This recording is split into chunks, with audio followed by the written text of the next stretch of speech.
On the 6th of October, my name came up for deportation to the east. We didn't know where. We were told, you're going to be transported to the east where you're going to work for the German Reich. Probably in a factory, or we didn't know where, what. They didn't tell you you're going into a concentration camp.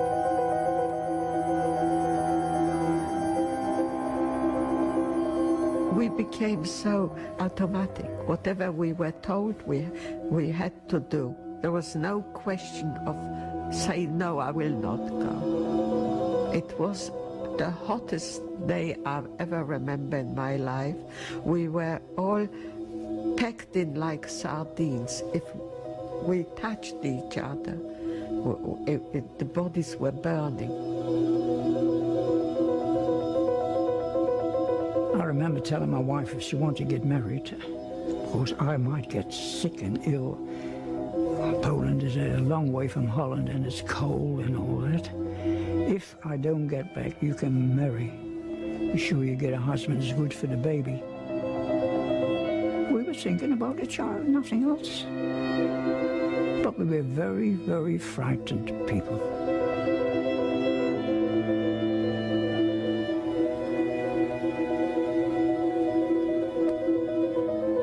Unknown to the Allies, the Nazi extermination plan was already underway. Deportation trains were carrying hundreds of thousands of Jews to a death camp equipped to kill on an industrial scale. Auschwitz. This aerial photograph clearly records the layout of the camp. Auschwitz I, the main camp, had one gas chamber used for the murder of Poles, Soviet prisoners of war, homosexuals, gypsies. Auschwitz II, known as Birkenau, was built mainly for the extermination of Jews. By the middle of 1943, it had 4 large gas chambers and crematoria capable of killing 12,000 people every day.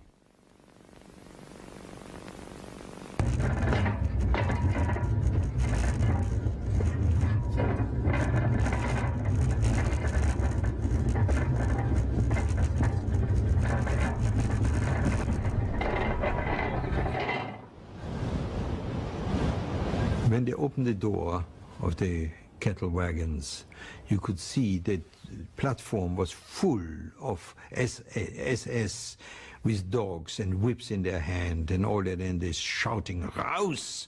in this terrible guttural voice. An SS soldier came along with a club in his hands. He separated the women from the man, and there goes my wife and my baby. And we were told, you see your families every Sunday, every weekend. That wasn't true, never happened.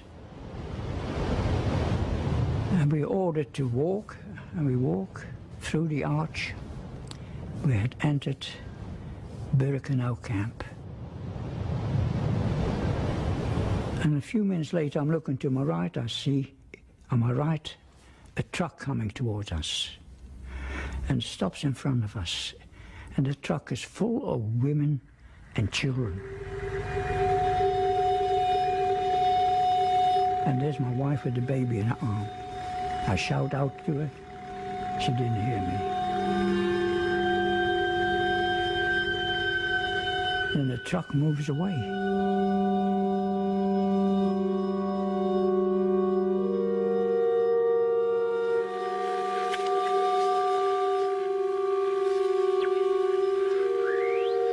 By 1943, the Allies had learnt of the existence of Auschwitz itself through the decryption of Nazi transport and police codes.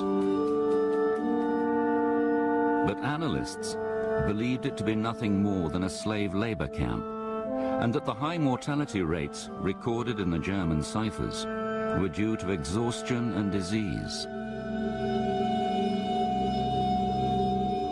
For the Allies, there was a great deal of information. Some of it came, of course, from the secret ultra decrypts.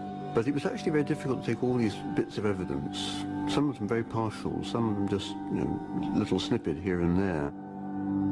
They knew what a murderous war was being conducted, but actually putting it all together into what we now call the Holocaust was, I think, something extremely difficult to do.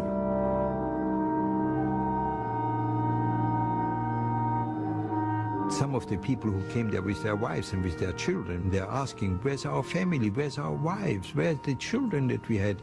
They said, forget about it, you will never see them again. And can you smell something in the air? They're burning the flesh of your people, the old prisoners telling us. Said, we didn't believe what they were saying. Whoever heard of gassing people and burning them? Whoever would dream of it? A cultured people, the Germans, musicians, authors, it's incredible. I mean, nobody can do that.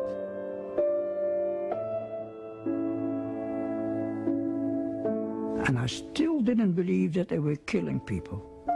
I still didn't believe that they were guessing people, because I believed my wife and child was alive.